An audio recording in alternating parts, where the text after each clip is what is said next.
Good morning to those listening in the digital gallery this morning. Welcome to the public question time for the 9th of March 2021.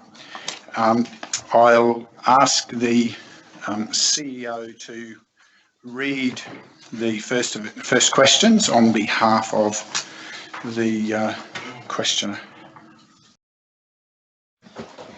Thank you, Mr. Mayor. Good morning. The first two questions are from Ray Foley from Lara Vale. Question one.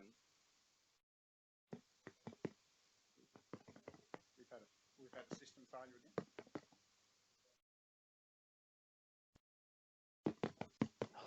I don't think mine's on now. Test.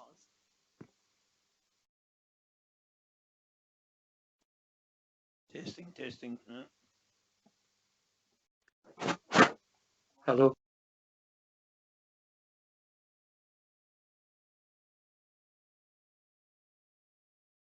Sorry about that. The first two questions are from Ray Foley from Lara Vale.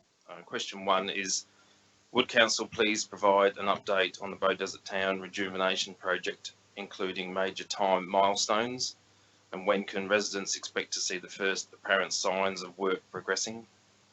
The perspective given was, I understand a prerequisite for the rejuvenation project was the completion of essential upgrading of the town drainage system. What is the current status of this work? And question two, in recent weeks, a number of trees have been chopped down on the sides of the Mount Lindsay Highway south of town in the section known as 3 Mile, including not just dead pine trees, but others, including many eucalypts, which have nothing apparently wrong with them. What is the purpose of this work? Who is conducting it? And importantly, does it include future enhancing of the town approach with suitable replanting? Thank you, and thank you, Ray, for the questions. We sound a bit uncertain. We seem to have lost part of our internal playback of the sound, but we're told the broadcast is still working correctly. In terms of the Beaudesert Town Centre Revitalisation Project, some background: the intent of the project is to update critical civil infrastructure within the town centre while delivering the 4 community inputs that were requested out of the community consultation, creating green space with shade trees and boulevards, creating a community space, welcoming gateways with approved amenities, and walkable streets and links. The project is jointly funded by the Australian and Queensland governments in association with Council. The total project cost is at 8.4 million. The Queensland government are contributing 3.75 million, the Australian government 4.19 million, and Council 460,000. Beaudesert Town Centre Revitalisation is just one of many community infrastructure projects which aims to create a more livable and economical outcome for the towns and villages within this unique region. Project plans are available via Council's website, along with presentations undertaken at key community engagement sessions. Officers had hoped to have commenced preliminary physical works by now.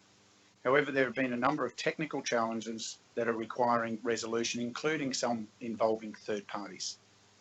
We are optimistic of commencing works in Q4 of the 2020-2021 financial year. The project program will be delivered in a sequence to minimise disruption to daily users and commercial owners in the area. The sequence for these works is early parkland works, vegetation rehabilitation, followed by new off-street car park and trailer and caravan parking, followed by Selwyn Street roundabout and Helen Street connection, followed by the Gateway precinct commences once 2 and 1 to 3 above are complete, which includes the parkland paths, amphitheatre stage, seating areas, shelters, scenic and play space, and the planting of trees. Then we can move on to the next part of the precinct. And it's only when those works are completed that we can then move to the closing of Short Street to allow for the construction of the town drainage and the introduction of the Brisbane and Eaglesfield Street Junction roundabout. So there will be, of course, closures along the way for these works, and certainly Short Street will see significant closures while this infrastructure is being installed.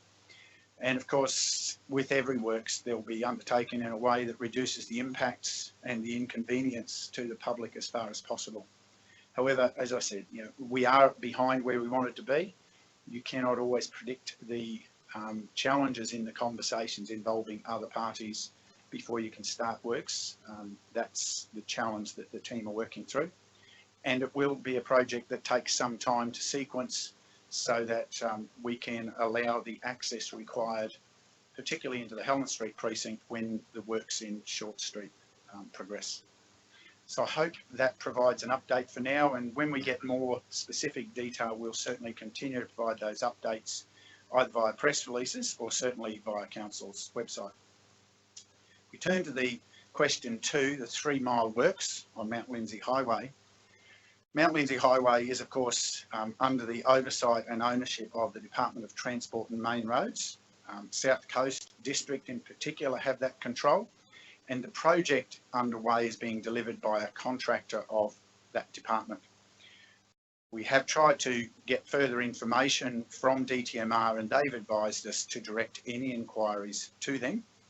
And their phone number is 0755636600, or to email them at southcoast, as one word, at tmr.qld.gov.au.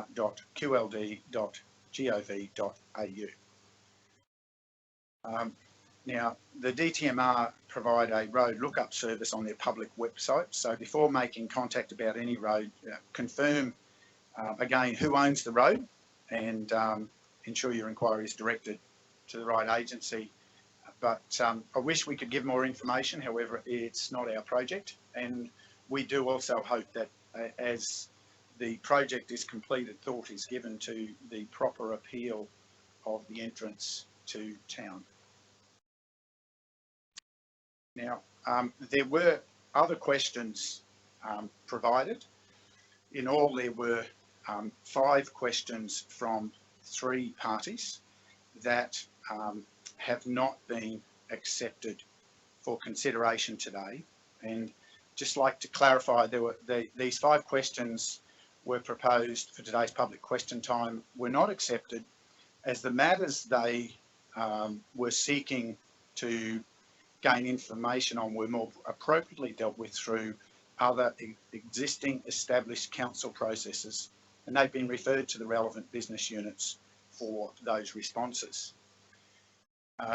Again, it's important that public question time is not misused by persons who are trying to bypass existing, well-visible and legitimate processes that all local governments have as normal operating procedures. I know that will be disappointing for some, but unfortunately we have to be held to a certain appropriate standard, and we won't compromise that in these circumstances. Thank you for your time this morning. We will be back at 9:15 for the ordinary meeting. Talk soon.